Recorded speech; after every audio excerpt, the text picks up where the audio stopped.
Hello, ladies and gentlemen, and welcome to something a little bit different. Welcome to a feature that I'm hoping to produce in conjunction with the Fluff and Hammer, which, for those of you who don't know, is a podcast and indeed a small community that I and my compatriot Adam Nichols set up, which is based around the worlds and universes of Games Workshop, the Warhammer or Age of Sigmar and Warhammer 40,000 universes. For those of you who don't know what it is or where to find it, if you check out the links below, you'll find the podcast and the Facebook page and the web page for the Fluff and Hammer. It's a very cool community. It's very positive, very forward-thinking. There's a lot of great creativity that comes out of it. It's a fun hobby and a worthwhile experiment, I feel. I'm very pleased to be part of it. For this series, I'm hoping to have a look at the history of my particular army, the army I always go back to in both the game and the background, the one that really piques my interest, which is, of course, the forces of Chaos. Now, I'm going to be doing this on a book-by-book basis, starting right at the very, very beginning with the book that I hold in my hand, which is Realm of Chaos Slaves to Darkness. Now, this is an amazing bit of work. I love it for what it represents as an historical artifact, because it was produced in the 1980s and it was one of the very first books of its kind insofar as I'm aware. This was actually really before my time. I came into the hobby around just in the earliest days of Second Ed 40k, so just after the original Warhammer 40,000, which was called Rogue Trader, had been discontinued, and the shift from Rogue Trader to Second Ed was profound. Really profound. One of the things about Rogue Trader is that it was very, I suppose you could call it naive. It was the first game system of its type. It was very much beholden to the tabletop role-playing systems that the creators and designers had been originally inspired by, and so was ridiculously detailed and complex. Every single miniature was its own character, essentially. It would be the equivalent of a character now. Even the individual troopers back then had more detail and more in the way of individual stats and equipment than the characters in the games do now. They were so difficult, the games were so complex and so difficult to play back in Rogue Trader that you needed the equivalent of a DM, of a dungeon master. You needed someone to officiate over the games, because to keep track of it all was absolutely lunatic. And the Realm of Chaos books were a grand experiment in the sense that they were some of the very first army books that elaborated the universes and that provided the forces of Chaos anyway. And some of the related forces, like the Inquisition, for example, is included in this book and detailed for the first time.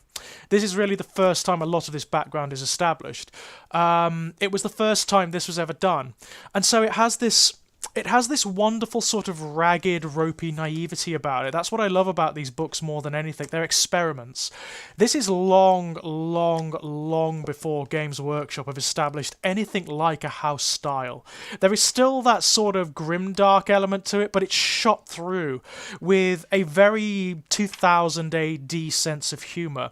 What I really like about it is that the artwork is really various in terms of its design and its style, because they didn't really have in-house artists back then.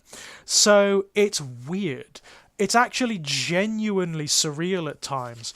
There are pictures in these books that they're not depicting like the wars or the war machines or anything like that. They're certainly not trying to sell models or anything like that. They are just strange. They exist to evoke a particular feeling, and in these books it's generally a feeling of disturbance and of being unsettled, which is something I really like. The book itself is absolutely beautiful. I mean, this is not the one that was re-released recently they reprinted Slaves to Darkness in a very limited fashion for one of the recent events. I can't quite remember which one it was. This is not that edition. This is an original copy, which I got from eBay. And it's in very, very good condition, actually, because it's such a well-produced book. It's hardback, which is beautiful. The cover artwork is insane. You've got a depiction of Khorne on here, of Khorne himself and all of his legions, which is really, really rather lovely. And what you get from the artwork on the front cover is a suggestion of what's in the book, and that is that this is before Chaos forces in either game system were cohered or codified. They are this polyglot force of just lots of different random elements all thrown together. They are genuinely chaotic, and that's really, really fascinating. It makes them very difficult to play and very difficult to keep tabs on, to how people kept a measure of what each individual miniature had or what they were doing. I do not know in this game system. I mean, even looking through, having read the book from cover to cover, I could not tell you how this game system works. It's absolutely lunatic, especially with this book, because in these books, chaos is genuinely chaotic, and that is not necessarily a good thing, in the sense that it is random. It is largely random. You've got things like die 100 tables of mutations that you can roll for your miniatures. You've got random spells that you can roll for your psychers. You've got demonic traits. You've got random traits that you can apply to demon weapons. So you didn't have like established demon weapons as you do now. What you have are demon weapons that you then apply traits to. So they could do so many things. They could do so much, like from ranging from making your character fly to infecting them with plagues, to reflecting magic, to parrying, piercing, immunities to particular effects. It's absolutely ridiculous. It is absolutely insane.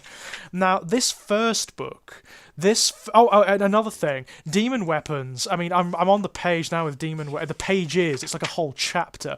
Demon weapons were very different back then. They were actually possessed by a demon, not just like in fluff terms or in background terms. So what you had to do was establish what type of demon was possessing what type of weapon, and then the weapon could be handled, but it could also escape. The demon could escape at particular points and manifest. So you could have, say, I don't know, a chainsword that was possessed by a greater demon of Khorne, and that greater demon of Khorne could erupt spontaneously from the weapon.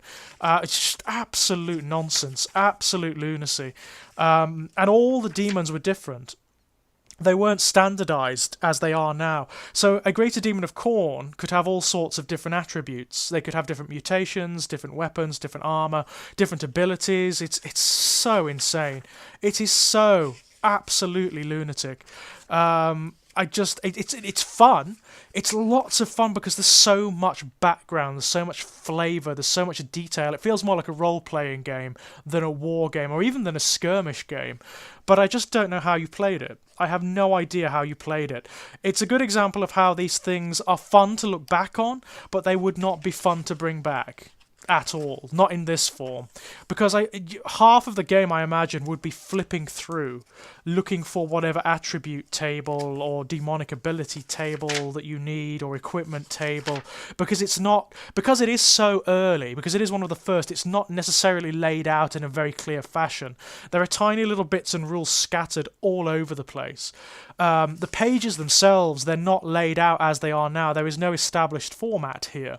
So there's stuff everywhere. There's little scraps of artwork. There are these wonderfully characterful, almost like occult borders to the pages. There are pictures of places and of demons and of phenomena that are really weird and distressing. It's really, really cool. I mean, one thing I love is the background. A lot of the background in this is incidental. It's not really salient to the game. It's just these little bits of ambient fluff that really don't do anything other than add flavour to things, and I love that. I absolutely love it. Now, this first book, Slaves to Darkness, it deals with Khorne and Slaanesh only.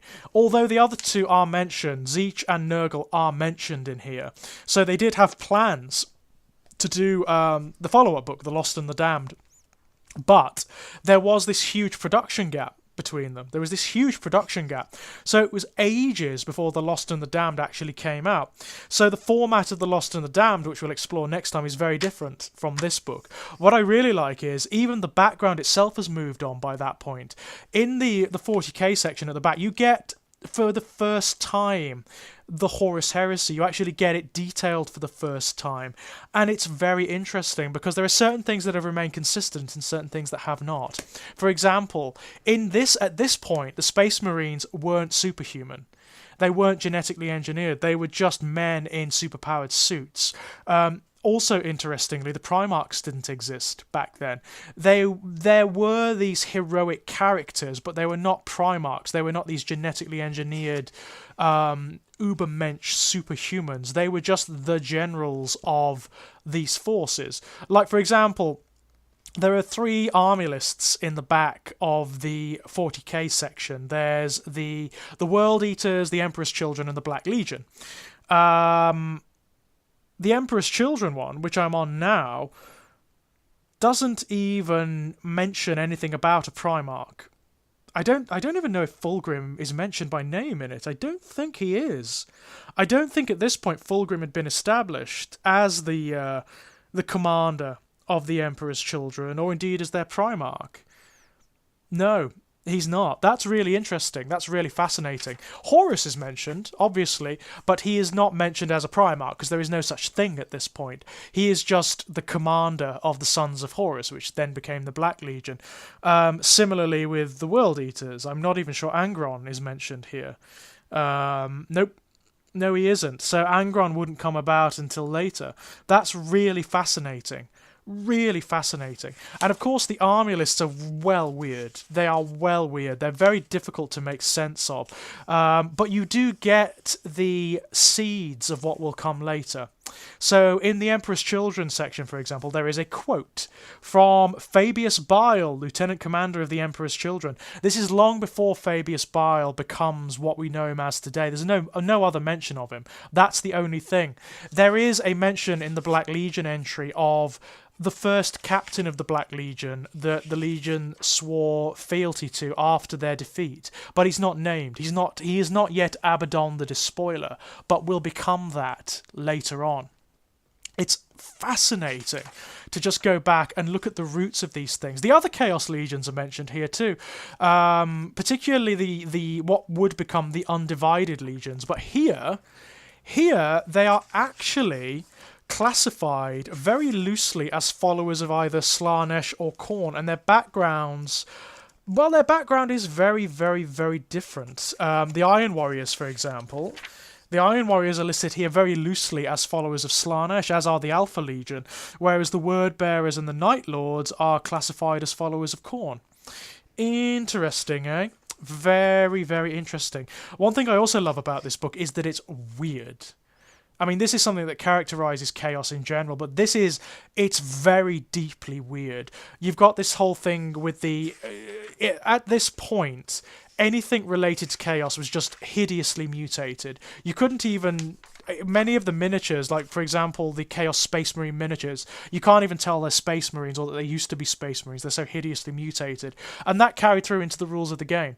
So any follower of Chaos has, in their requisite army list entries, certain random numbers of mutations. And you roll for them on this table that's absolutely enormous. There are so many potentials, and they're so strange. Like, one of them is crossbred with a monster or with a creature, and then within that option there are other tables, die 12 tables of different creatures that you can crossbreed your miniatures with that give them different attributes. There are ridiculous things like brightly patterned skin, bulging eyes, blood substitution, funny walks. It's so strange. It's so absurd. So at this point, the Legions of Chaos were the surreal army. They were so surreal. As a result of that, they became very difficult to model. Like, you couldn't tell at the beginning of each battle what each miniature was going to become or what they were going to mutate into, so they were really very heavily symbolic. The miniatures themselves were not what they looked like or what they could do, and that made it even more difficult to keep track of.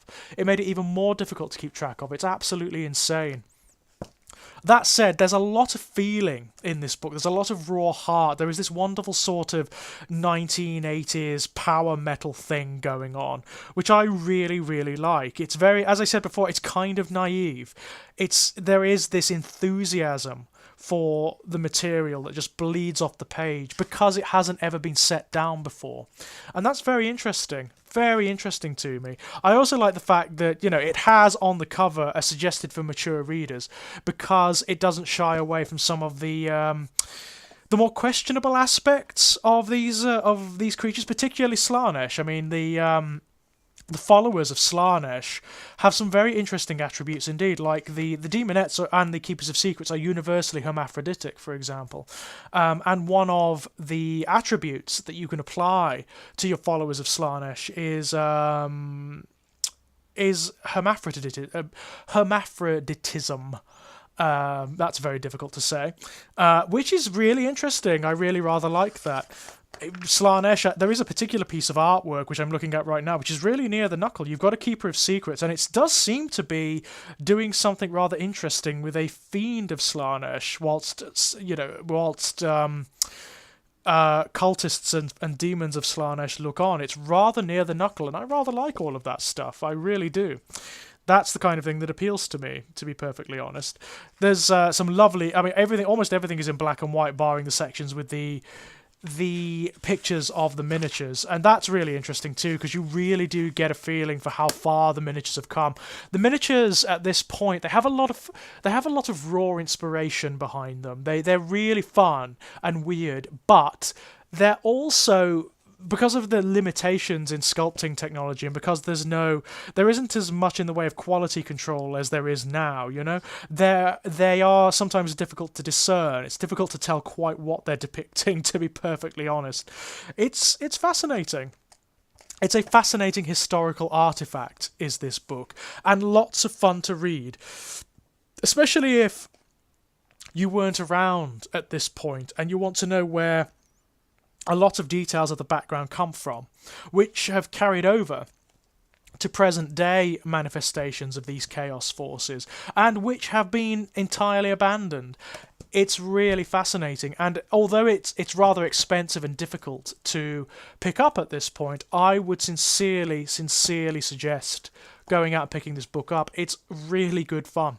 It's a fun read. There's a lot of material here. It's so thick. It's enormous, this book. And it's just nice to have on the shelf. It's a nice collector's piece. Highly, highly recommended. Now, for the next episode, I will take a look at the companion volume, The Lost and the Damned, which is my favourite of the two books. Although my copy is falling to bits, unfortunately. Loads of fun. That explores Nurgle, Tzeentch, and their forces. So until then, I hope you enjoyed this, and if there's anything else, any other subjects you'd like me to cover in this regard, please let me know. Thank you for listening, and bye-bye!